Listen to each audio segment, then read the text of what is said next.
Hello everyone, आपका स्वागत है आपके अपने यूट्यूब चैनल ग्रंथ अकेडमी में। हम पढ़ रहे थे समास। उसमें हमने पढ़ा था समास कितने प्रकार के होते हैं और कौन कौन से होते हैं। और उसमें से हमने 5 तो कर लिए थे। बस लास्ट हमारा रह गया था तत्पुरुष समास। वो थोड़ा ज़्यादा महत्वपूर्ण है और थोड़ा बड़ा भी है, तो इसलिए मैंने उसके लिए एक सेपरेट वीडियो बनाया है। तो आइए शुरू करते हैं। शुरू करने से पहले वीडियो को लाइक कर दीजिए, चैनल को सब्सक्राइब कर दीजिए और साथ ही बेल का आइकन भी दबा दीजिए, जिससे आपको रोज़ नोटिफिकेशन मिलता रहे। देखिए, हमने किया था अव्ययी भाव समास, कर्मधारय समास, द्विगु समास, द्वंद्व समास, बहुब्रीहि समास। ये हमने पांचों कर लिए थे और आज हम शुरू करेंगे तत्पुरुष समास। देखिए, तत्पुरुष समास हमारा क्या होता है। समास का मतलब होता है कि संचित कर देना, ठीक है। और तत्पुरुष, और देखिए, जिस समस्त पद में उत्तर पद प्रधान हो। मैंने बताया था कि हर समास जो है प्रधान पर आधारित है, प्रधानता पर आधारित है। वो अलग अलग आधार में विभाजित किया था, ठीक है। तो प्रधानता जो है वो महत्वपूर्ण हो जाता है। परीक्षा में डायरेक्ट पूछ लेता है कि तत्पुरुष समास की कौन से पद प्रधान है, तो ये कौन सा पद प्रधान है। तो इसमें उत्तर पद प्रधान है, ठीक है। 2 पद होते हैं, पूर्व पद और उत्तर पद। तो इसमें उत्तर पद प्रधान होता है और दोनों पदों के मध्य कारक विभक्ति का लोप रहे, वहाँ तत्पुरुष समास होता है। मतलब कि 2 पद होते हैं जिसमें से पूर्व पद और उत्तर पद होता है, जिसमें से उत्तर पद हमारा प्रधान होता है। और जब ये समास बनता है मतलब संचित करते हैं, तो जो उसमें प्रयुक्त विभक्ति होती है, कारक विभक्ति होती है, वो लुप्त हो जाती है, मतलब लोप हो जाता है। उसे ही हम तत्पुरुष समास कहते हैं। देखिए कैसे। समास विग्रह करते समय कर्ता व संबोधन को छोड़कर, मतलब इन दोनों को छोड़कर, कर्ता व संबोधन। हमने कारक कितने पढ़े थे? 8 पढ़े थे, 8 कारक पढ़े थे, जिसमें से कर्ता व संबोधन को छोड़कर बचे सभी कारकों को विभक्तियाँ प्रयुक्त की जाती है, सभी कारक की विभक्तियाँ प्रयुक्त की जाती हैं, ठीक है। मतलब कि देखिए कौन कौन से होते हैं। कर्म, करण, संप्रदान, अपादान, संबंध, अधिकरण, ठीक है। ये हमारे कौन कौन से होते हैं? ये कारक होते हैं हमारे। 8 में से 6 ये होते हैं, जिसमें से हमने 2 छोड़ दिया है, कर्ता व संबोधन, ठीक है। एक उदाहरण देख लेते हैं। जैसे नेत्रहीन। नेत्रहीन, अगर हम इसका समास विग्रह करें तो क्या हो जाएगा? नेत्र से हीन, नेत्र से हीन। जब ये से रहेगा, से हमारा क्या होता है? एक विभक्ति होती है। कौन सी विभक्ति होती है? नेत्र से हीन। ये आगे देखेंगे हम कौन सी विभक्ति होती है। तो इन्हीं विभक्ति को हटाकर देखिए, अगर ये होता तो ये से यहाँ होता। अब इस से को हमने हटा दिया और सीधा बना दिया नेत्रहीन। तो इसी को हम तत्पुरुष समास कहते हैं, ठीक है। अब कैसे कैसे इन्हें विभाजित किया गया है वो आगे देखते हैं। देखिए, तत्पुरुष समास के 6 भेद होते हैं। किस आधार पर करे गए हैं? तो इसी पर कर्म, करण, संप्रदान, अपादान, संबंध, अधिकरण, इसी आधार पर इन्हें विभाजित किया गया है, जिन्हें 6 प्रकार में विभाजित किया गया है। देखिए, पहला है हमारा कर्म कारक तत्पुरुष समास। कर्म कारक तत्पुरुष समास। कर्म कारक हमारा क्या होता है? कर्म कारक हमारी विभक्ति क्या होती है? कर्ता ने कर्म को हमारा इसमें क्या होती है? विभक्ति होती है। मतलब अब इनके बीच में से अगर को हटा दिया जाए तो हमारा वो कौन सा हो जाएगा? कर्म कारक तत्पुरुष समास। अगर शब्दों में से को हटा दिया जाए तो क्या बन जाएगा? कर्म कारक तत्पुरुष समास। जैसे देखिए, वन गमन, वन को गमन, इसका अगर हम समास विग्रह करते हैं तो हमारा क्या बन जाता है? वन को गमन, ठीक है। इसी की तरह और उदाहरण लेते हैं, देखते हैं क्या होता है। देखिए, स्वर्ग प्राप्त, स्वर्ग को प्राप्त, सब में ध्यान दिए, सबको सो को हटा दिया गया, डायरेक्ट बना दिया है वन गमन। स्वर्ग को प्राप्त को हटा दिया, स्वर्ग प्राप्त। गगनचुंबी, गगन को चूमने वाला, ठीक है, को हटा दिया है, क्या हमारा बन जाएगा? कर्म कारक तत्पुरुष समास। पॉकेट मार, पॉकेट को मारने वाला, ठीक है। दिल तोड़, दिल को तोड़ने वाला, ठीक है। ये हमारा क्या है? कर्म कारक तत्पुरुष समास है, ठीक है। अगला देखते हैं, करण कारक तत्पुरुष समास। अब करण में हमारी विभक्ति कौन सा प्रयोग होती है, तो करण में हमारी से विभक्ति यूज होती है। कर्ता ने कर्म को करण से, ठीक है। देखिए उसका उदाहरण देखते हैं। तुलसी कृत, तुलसी द्वारा। देखिए एक चीज़ मैं बता दूं कि देखिए हमारा से यहाँ भी आता है और अपादान में भी हमारा से आता है।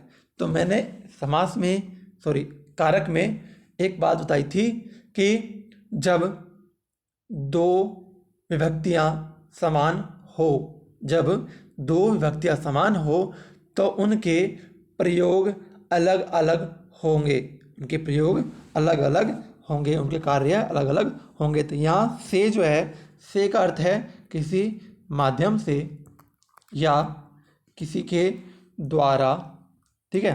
तो यहाँ हमारा क्या आ जाए, माध्यम से या द्वारा, ठीक है। ये हमारा क्या हो जाएगा, करण कारक तत्पुरुष समास, ये हमारी से विभक्ति हो जाएगी, ठीक है। उदाहरण देखते हैं।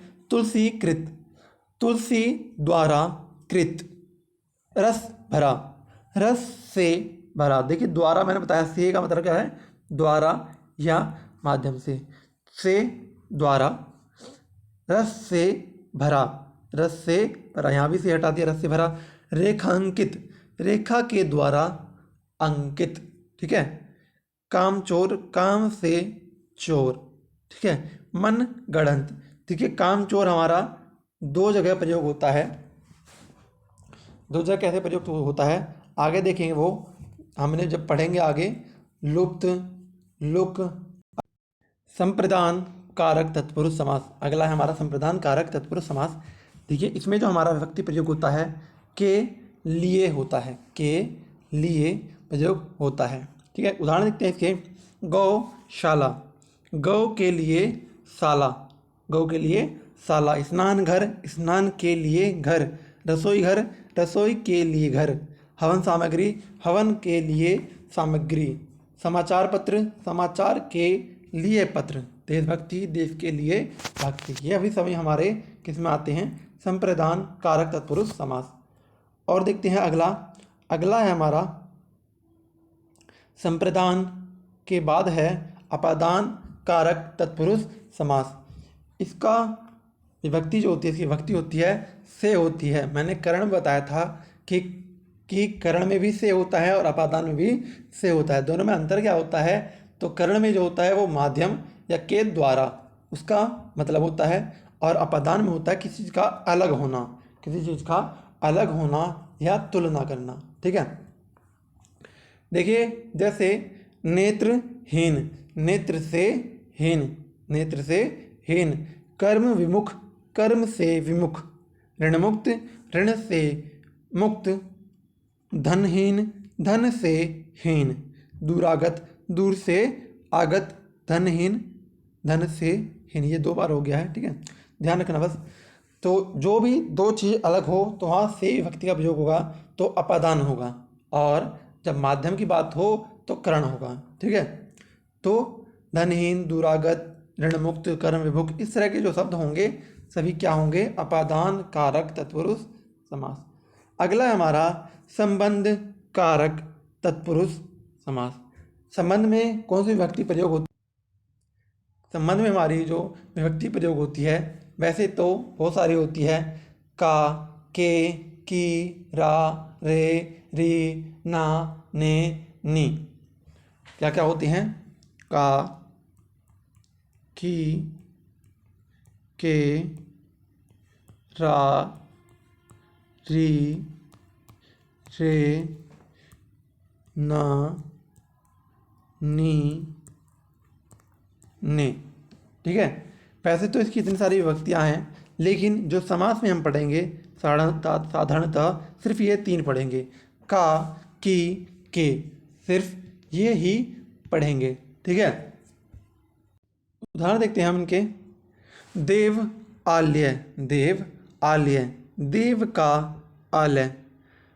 अन्न दान, अन्न का दान। श्रमदान, श्रम का दान। राजभवन, राजा का भवन। जमींदार, जमीन का दार। भूकंप, भू का कंप, ये का नहीं है, भू का कंप, ठीक है, ये हमारे सभी किस में आते हैं, संबंध कारक तत्पुरुष समास। अगला है हमारा अधिकरण कारक तत्पुरुष समास।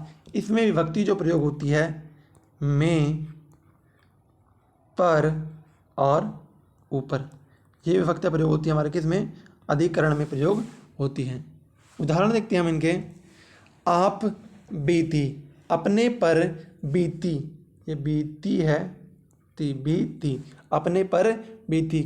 कला प्रवीण, कला में प्रवीण। आत्मनिर्भर, आत्म पर निर्भर। शरणागत, शरण में आगत। सिर दर्द, सिर में दर्द। देवाश्रित, देव पर आश्रित।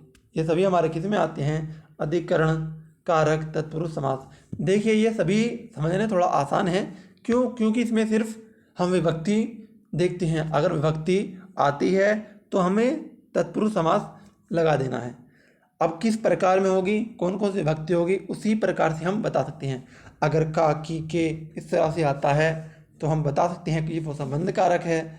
अगर को आता है तो हम बता सकते हैं कि कर्म है। तो इसी तरह हम सभी विभक्ति को देखकर बता सकते हैं कि कौन सा तत्पुरुष समास आ रहा है।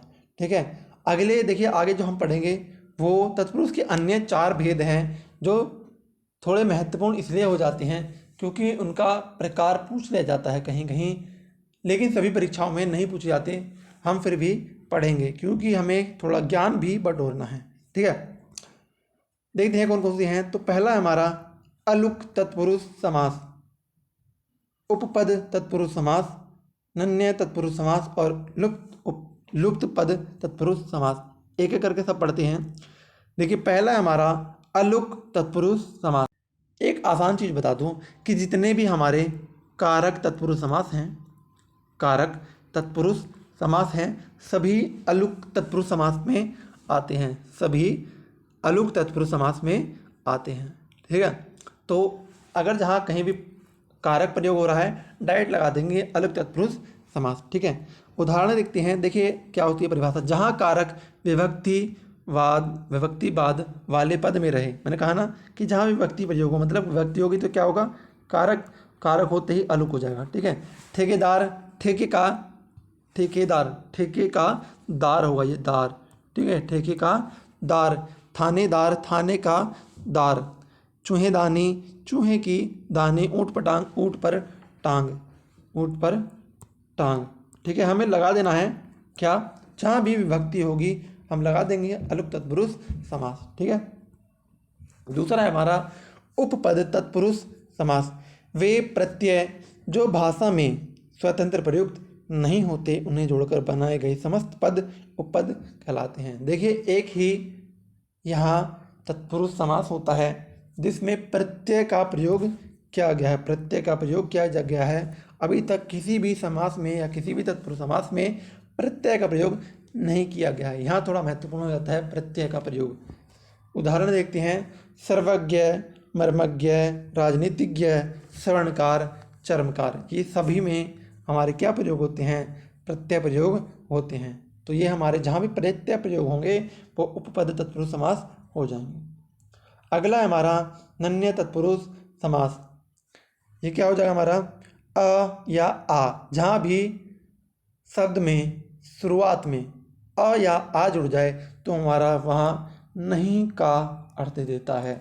जहाँ भी नहीं का अर्थ देगा वो हमारा नन्य तत्पुरुष समास हो जाएगा। जैसे असत्य, अकारण, अकाल, अनपढ़, अपवित्र, यह वे सारे क्या हैं, नन्य तत्पुरुष समास। अगला है हमारा लुप्त पद तत्पुरुष समास। कारक विभक्ति के साथ साथ कुछ अन्य पदों का भी लोप रहता है, हमारा वो क्या हो जाएगा, लुप्त तत्पुरुष समास, लुप्त पद तत्पुरुष समास। जैसे मालगाड़ी, माल ढोने वाली गाड़ी। वन मानुष, वन में रहने वाला मानुष। व्यर्थ, जिसका अर्थ चला गया है। मधुमक्खी, मधु एकत्र करने वाली मक्खी। देखिए ये हमारे सभी चारों अन्य प्रकार भी पूर्ण हो चुके हैं। तो देखिए साधारणतः तो तत्पुरुष के 6 भेद होते हैं। वो किस आधार पर होते हैं, तो कारक के आधार पर उनके 6 भेद होते हैं। ठीक है, और 4 अन्य भेद होते हैं, वो भी थोड़े इंपॉर्टेंट हो जाते हैं, महत्वपूर्ण हो जाते हैं। तो हमें सभी का ज्ञान होना चाहिए। परीक्षा में आजकल क्या पूछ ले जाए, कब पूछ ले जाए, कुछ पता नहीं होता, इसलिए हमें पता होना चाहिए। तो वीडियो को देखने के लिए धन्यवाद। जिसे अच्छा लगा, जिसे पसंद आया हो, वो वीडियो को लाइक कर दीजिए, साथ ही चैनल को सब्सक्राइब कर दीजिए और साथ ही बेल का आइकन भी दबा दीजिए, जिससे आपको रोज़ नोटिफिकेशन मिलता रहे। जय हिंद, जय भारत। फिर मिलते हैं अगली वीडियो में।